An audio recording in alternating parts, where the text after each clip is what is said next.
Salut à tous les curieux de la finance. Vous avez déjà eu l'impression que vous veniez d'être payé, mais que votre compte était plein de trous. Alors prenez vos cahiers, car aujourd'hui, j'ai préparé des vidéos sur ces habitudes sournoises qui nous font dépenser bien plus que nous ne le pensons.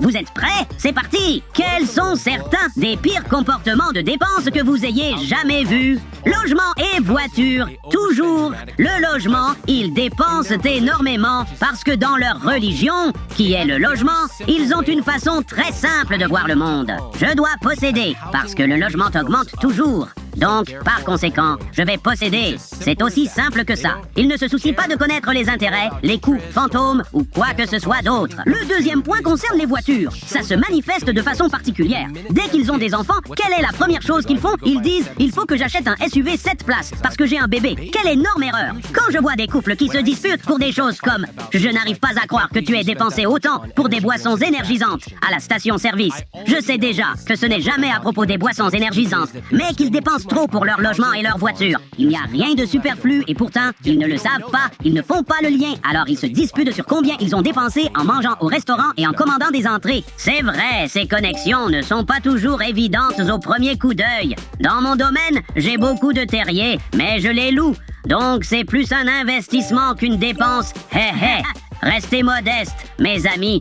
Vivez confortablement, mais gardez toujours un œil sur vos dépenses. Nos possessions devraient rendre nos vies plus faciles et plus heureuses, pas l'inverse.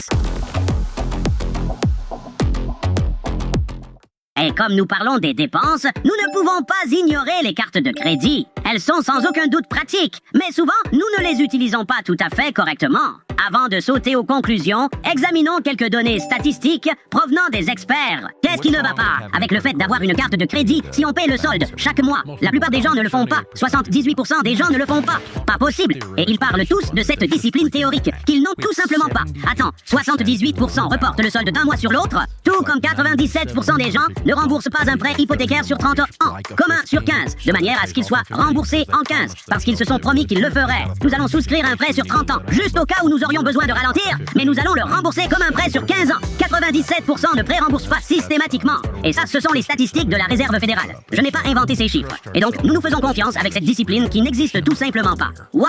Et dire que je pensais être le seul à parfois oublier de rembourser la carte de crédit. La discipline financière est cruciale, amis. Elle nous apporte non seulement la paix, mais elle nous enrichit également. Quelles sont quelques dépenses inutiles que vous connaissez? Laissez-les dans les commentaires afin que nous puissions tous devenir plus avisés financièrement ensemble.